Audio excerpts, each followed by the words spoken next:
Well, my name is Ben Petrie, and if you've been watching my channel, you've seen a number of short videos that I've made answering questions that people ask about living in Mexico.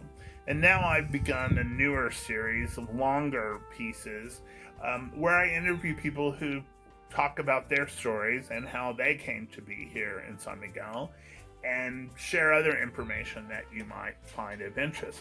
So today I have Carol Hammond, who is unusual really in my experience because she is a native of Buffalo, New York, and I've never met anyone else in San Miguel who is, other than her husband. We do exist. There's more of us. Well, all right. Well, I believe you. I believe you. I'm just sharing my own experience. But at any rate, tell us how you come to be here. It was convoluted, but it was my husband's idea. Yes, and why did he make that idea? My husband is an attorney, he's now retired as an attorney, but he had grown very tired of his job. And when he was about 45, he announced that he wanted to retire at age 50. And I said, well, gee, dear, how are we going to manage that financially? That sounds complicated.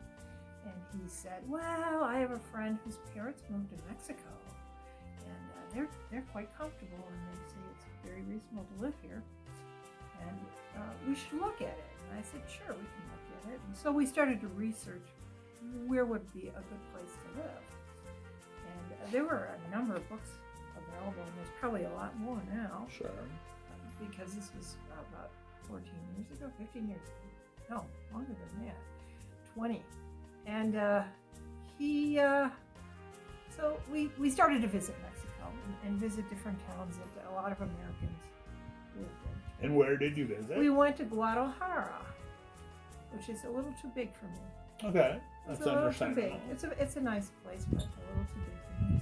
And we went to Ajijic in Lake Chapala because there are a lot of Americans. Yes, even more than here. Oh yeah. I didn't really. Those the 3 places didn't really appeal to me for various reasons, mostly a lack of culture. Yes. I was looking for a place that provided me with a lot of entertainment. I like theater. I like music concerts, and things like that. Opera, and I was looking for a place that had all that. And when I landed in San Miguel, I discovered that it was perfect. The beautiful architecture, surrounding, perfect weather, and all this culture. A million different places to see theater and great restaurants. I mean, there was just an awful lot.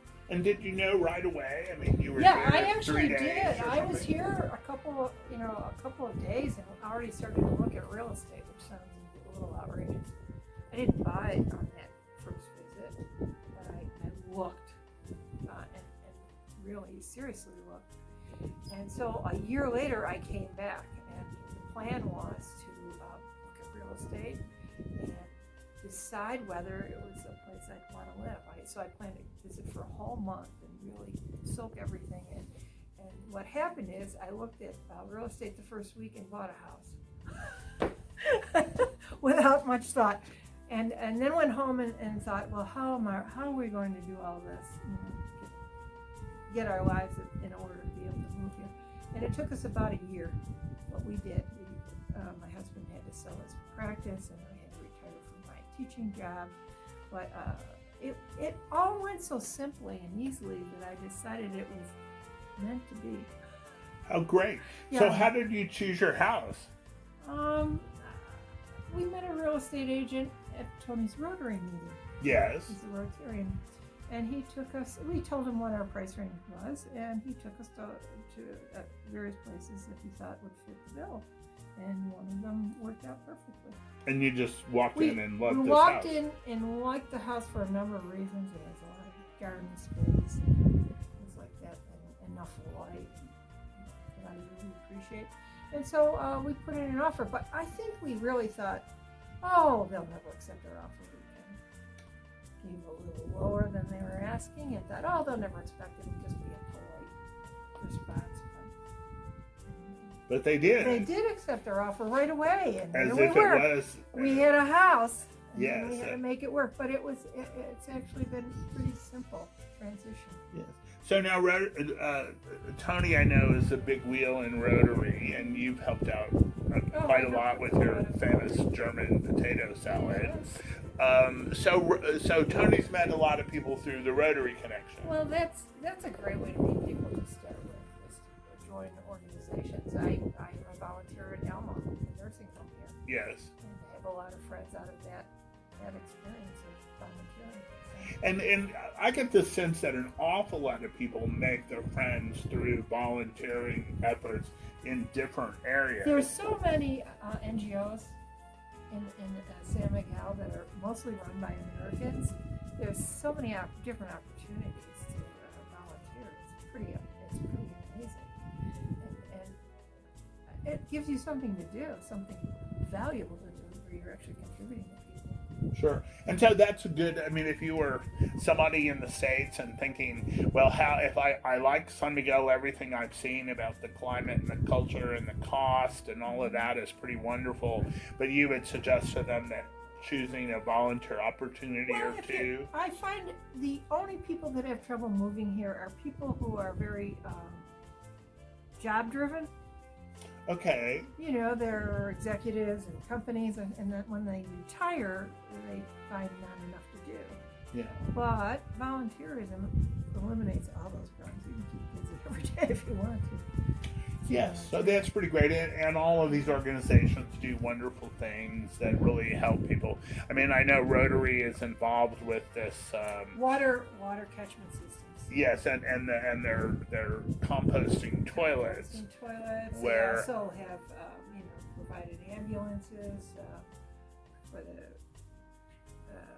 Red Cross, and they've paid for a fire truck for the bomberos and the firefighters. I mean, they have a lot of different projects. They paid for some machine that is at the hospital in General that checks for glaucoma. Oh, it's quite prevalent here. So they actually contribute in a million different ways to the community. So I know with the composting toilet that in the country where most people don't have indoor toilets, right, that people just really go out into the fields, and that the women in particular are extremely uncomfortable in doing that during the day, of course, and that affected how they were not urinating regularly. Yes, and then that affected their not wanting to drink because of that, and so on. And so now there's this sort of double composting toilet, and you use one side of it, and I guess it separates the urine out in some. I'm not familiar with You have not the mechanism. You have not gone and done I haven't used that. I think it separates out the. I think it separates out the urine, and it composts, and then when it fills, you close that side and you go to the other side. Okay. And then by the time the other side has filled, the first side is now soil, and so you can take it and use it for fertilizer. Yes, and since much of the soil in this area is only a level or two above sand, it really adds a great deal to people in their gardens and their fields and so forth. And so there really is, and I know now you're collecting winter garments for people. There's just an ability to help people at a level that is just really not present in the U.S. anymore. I mean, there's so many things that do so many things for people. So I think it must be very satisfying for people who come here to be part of these organizations. Absolutely. It gives you a reason to be here. Yeah. So that's I would say the number one way you can make friends and start a life. Volunteerism, absolutely. But I was actually quite amazed at how many friends I was able to make in a short period of time after moving here, because we're all in the same boat. We're all freshly here. Yes, and looking, foreigners. And foreigners, and looking to make new acquaintances. So, yeah, there's plenty of opportunity to meet people here. Absolutely. And like, for example, Houston, where you could meet someone and think they were so wonderful and then find out that they lived 42 miles away and they had dogs, which meant that you could spend, by the time they drove to you, you could spend like an hour and 15 minutes before they had to start driving back to address their dogs. So things are compact. People are Well, easily... yeah, you can visit friends. You can walk to people's homes. Yeah, and I have made probably 150 friends here since moving here 12 years ago. Which was a much better deal than Buffalo. Well, yeah, I mean, normally in the United States, you make your friends in high school and college. And Sure. You keep those friends until you die, and you're not really maybe socializing with that many new people. Yes. You have your core group of friends that you spend time with, and so you don't meet that many new people. Yes, and then the other way I come to feel is the various kinds of sports and lessons and things. I don't know if I'm supposed to keep it a secret, but San Miguel is one of the great tango centers of the world. Oh yes, I have a lot It's of only a friends that notch do or two below Buenos Aires, Mhm. and in fact, people from here regularly go to Buenos Aires to study and compete in Mhm. tango. I have a friend who does that tango. And then there's the whole competitions. golf, tennis, pickleball. Well, pickleball is very popular with the older set Sure. because I think it's easier than tennis on the joints and things like that. So it's very popular. Yeah, there's a big group of people and there's also croquet, believe it or not. Oh yes, which is another. San Miguel is also another big place, and Yeah. people sometimes go to the breakers or other places to play. So, and again, that's you. Excuse me. You can play croquet until you're 105 years old. It's not that strenuous. Yeah, so it really works for an older community. Yeah. I mean, I actually have friends from all different walks of life. Also, church. I'm a churchgoer, and so we have a group of people that go out for breakfast after Sunday Mass every week. Yes, and so we have English Mass. Yes, we have English Mass in two places actually. Okay. San Juan de Dios, Yes. and also I believe the Oratorio has English Masses. Oh, okay. And then do we have Latin Masses? No Latin Masses there. I mean, there's some in Salamanca or something down there, an hour and a half. I don't know if that exists anymore. The Pope has decided he doesn't want Oh, that's the right. Latin So Mass. if that sticks, then it will become a non-question. But this is a very Catholic community, and then most Mexicans are Catholic. Sure. So there are a lot of churchgoers here. Yeah. Yeah. And so what else? What are other ways you know? I mean, there are other kinds of dance lessons. There are also people who meet each other at Spanish there's lessons. pinochle and poker players. Oh, and mahjong. Mahjong There's is very a fantastic popular. level of mahjong. Oh yeah, any kind of board game you could. There are groups of people that get together to do that. That's neat. You know, there's a lot of live music here too. Which for many of my friends is their favorite thing to do is go out and hear some live music. Well, when I first came here 20 years ago, it was like unraveling a sweater. If you said to somebody, now how did you get here? They would say something like, well, my sister's college roommate and her husband bought a house here, and they invited us for Christmas, and we liked it so much that we bought a house here. Yeah, no, I actually did not know anyone when I moved here. Well, then these articles started coming out in People magazine about best places to retire and Condé Nast and best cities in the world, and more people come here because they've done research. Oh, absolutely, like I did. And well, now that yes, Condé Nast talks about it's the best little city in the world. And so yeah, there are a lot of people coming here that had never heard of it before. Sure. Based on that acknowledgement. And you feel like, I mean, you would say to anyone, anywhere in the U.S. or Canada, if you think you'd like to live here, you'll find a place where you fit. I highly recommend people come here and visit and decide if it's a place they'd want to live, and maybe stay for a season. Sure. Well, I think that makes a lot of sense. I have dealt with people who literally fly in on Tuesday night and they want to start looking at houses on Wednesday morning. And I just don't think that's a way to make a decision. I think you need to come here, you need to sit in the park, you need to eat in a few restaurants. Whether it's for you, because it might not be. It's not a big city, but we're very close to Mexico City. And if I feel the urge to visit a big city, it's a bit far away. Sure. It's about a 3.5 or 4 hour bus ride, and bus is safe and on time and takes you pretty much where you want to go. And the buses are incredibly comfortable. Yes. Better than taking a plane anyway. Yeah, really. That's true. And what is it? It's about $25 to go on ETN, which is it might even be less than that if you're a senior. Oh, okay, that's right. And if you're I think they take 50% off the ticket price if you're a senior. Yes. If you have a card. So that's a wonderful benefit, and then you get all kinds of savings. And I think as a senior, you can get, if you visit Mexico City, you can get either half price or free admission most of the museums. Yeah. So Mexico's good, respectful to older people. So what else if somebody is sitting there in Salt Lake City and thinking, I think this might be for me, what would you like them to know? Well, the people here are extremely warm, much warmer than my experience in the U.S., which is not a criticism, it's just different.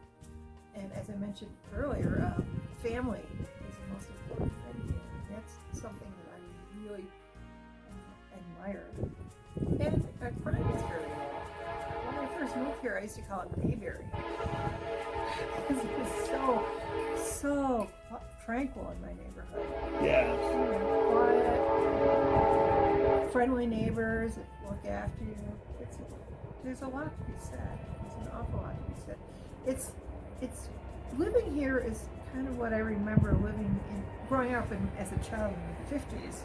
Yes. Where things were different, simpler. Yes. Yeah. That's what I remember, that it's very much like Jennings, Louisiana in 1962. And you'll see guys walking their kids to school. And my favorite story really was the first time I visited for any length, and I was in a taxi, and a small truck stopped in front of us in order to resupply a small store, and the taxi driver got out to help the guy unload the boxes. Yeah. And I thought, well, this is really unusual. I could really spend a couple of hundred years in the United States and still not see this. It's true. I had a flat tire last week, and I was having a terrible time. I put the jack in the wrong place to jack it up and cracked the door frame. And my neighbor came out and said, "Hey, do you need help?"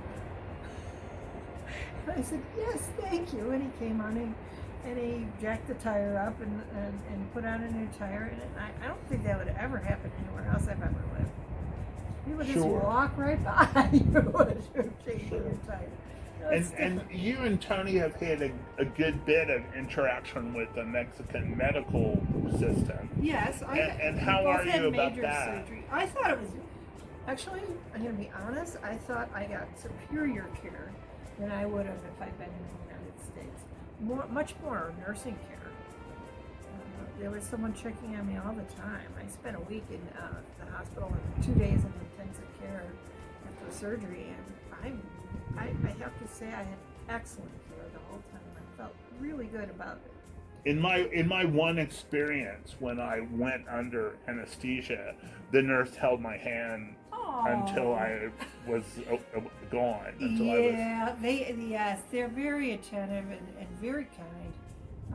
Although they're used to family members staying in the hospital, which is very different, from what we're used to in the United States. They typically always have an extra bed in the room so that a family member can camp out with their loved one when they're in the hospital. It's kind of nice. And so you're glad you've made the decision to be treated here. Oh, absolutely. I think I probably got better care than in the United States. And among your friends, what's your guess about how many choose to continue to receive medical treatment in the States, and what percentage? I'd say about 90% of them get all the treatment here. Oh, yeah? Yeah. The only thing that would have me get treatment in the U.S. is I've just recently gotten Medicare. Yes. And that would eliminate having to pay for my medical Sure. care at all. But then on the other hand, you have to find a place to stay when you're getting care in the U.S., which is... Well, that's pretty much what I've said in my analysis of this, which is if you know people that you'd be delighted to go and spend 4 or 5 months with, and they would be delighted to have you for 4 or 5 months, then there's a really good argument to be made for choosing Medicare and treatment in the U.S. Right. But if you don't have that, the costs of all the other stuff. A hotel room, and if you need nursing care outside after the surgery. Yeah. Yes, yeah. exactly. So it's going to add to the bill. So I would say that generally I plan on continuing to get most of my medical care here, even my coverage in the United States. It's just easier. Sure. And for just general visits to a doctor, it's very inexpensive. Typical fee would be like $25 or $30 for an hour of the doctor's time. Can you imagine that? Yes. And a couple of the people that I know who have had infusions of one kind or the other, the doctor has come and sat with them for their entire infusion. Uh-huh. And I think that is simply unknown in the U.S. It is unknown. And they can spend a lot more time with you finding out what your needs are. Yes. In the United States, you're always being ushered out of the room shortly after you arrive. Yes. And into the snow if you live. Yeah, if you live in Buffalo. Yeah. No. They spend much more time in getting to know you as a patient and your needs. So yeah. So what's your, you paint really a picture of paradise. Mm-hmm. What negative thing do you have to say? What is most irritating to you about living here? Well, some of the people I meet are what I call transients. Sure. They're drifters who go from place to place. So you make friends, and then after 3 or 4 years, they move on to their next adventure. So that's kind of sad because you meet a lot of wonderful people. And, yes. I hate to see them go. And then What are the drawbacks? There's a little more poverty here than there is in the United States. Sure. So you see more of that. You see more of a need. Yeah, some of that is sad. Yeah, some of that is sad. There aren't a lot of drawbacks. I have no intention of moving back to the United States. You've adjusted to Mexican time. Yeah. Occasionally people get to things a little later than you'd like them to. But Sure. Yeah. Okay. Yeah. That's not a big thing. I have one peeve, and that is drivers are pretty terrible. Okay. And this I would point out as someone from Buffalo. So this should be considered seriously. Oh my! No, the drivers aren't so great. Yeah. Yeah, you have to be more aware as a driver. Sure. You can't go into remote, and think about other things like that. Sure, and there's also a lot more interaction with motorcycles and regular bicycles. Bicycles and foot traffic and people walking out in front of your car. Yeah. Sure. You have to be more cautious. And you're happy with between the Tuesday market and the grocery stores? You're happy with what's available? I would say that things have changed dramatically since when I first moved here. When I first moved here, I was a gourmet cook and brought probably 20 cookbooks with me. And I remember opening them up and looking at the ingredient list and crying because I realized I couldn't make most of what was there, in there. That's completely changed. I can find anything, any exotic ingredient you can think of, I can find. I just did a Korean feast for a Korean girlfriend, and she was amazed at what I was able to procure that she didn't know was even available here. So yeah. Entirely here? Entirely in San Miguel? Oh well, some things I ordered online. Okay. In Mexico City, And then we're only 40 miles from Querétaro, which has a Home Depot and a Costco and a Walmart and a Sam's Club. Yes, everything's available that you could imagine. Good cuts of meat and spices and things that weren't available 10 years ago. Amazing. So in closing, what else? What have you not talked about that you would have liked to have spoken of? That's a good question. The perfect weather. Is your husband as happy here as you are? Yeah, I think he might be even happier.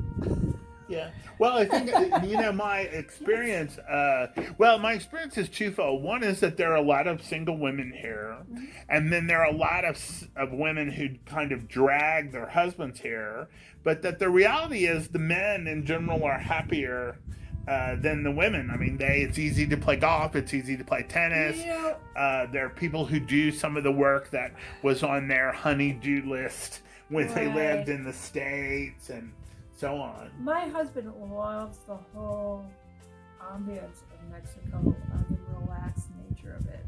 I think that's who he is anyway. Yeah. He's never been a hard driving person. He's always been a happy to relax kind of person. So he's quite happy. Yeah. He finds many things to do and plays tennis and walks around town. Talks with people, visits with people. He has a great time.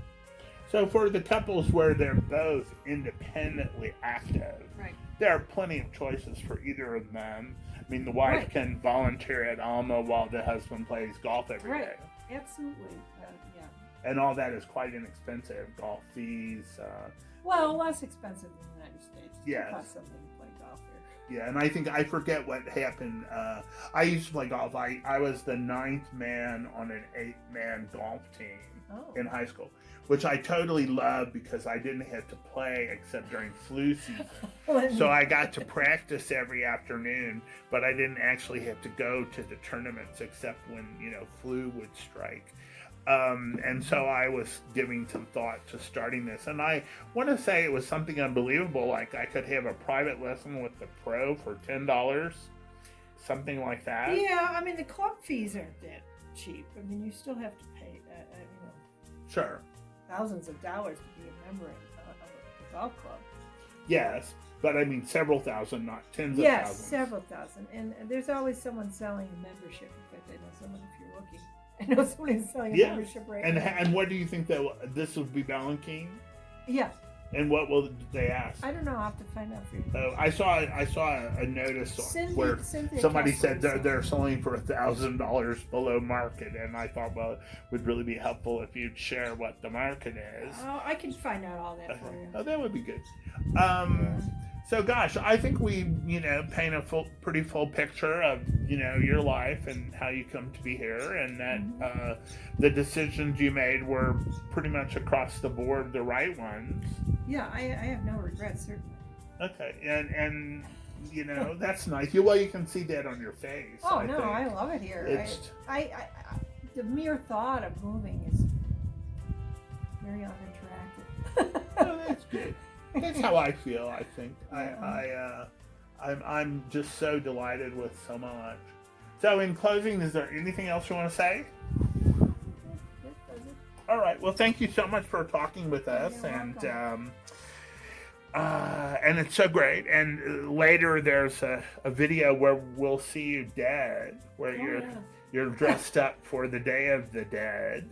And I'm sure my favorite holiday. I'm sure viewers will enjoy that. And that's another thing. Like you eagerly participate in that. You have friends who eagerly participate in that, and that is not something you did in Buffalo. Oh no, we didn't celebrate Day of the Dead at all.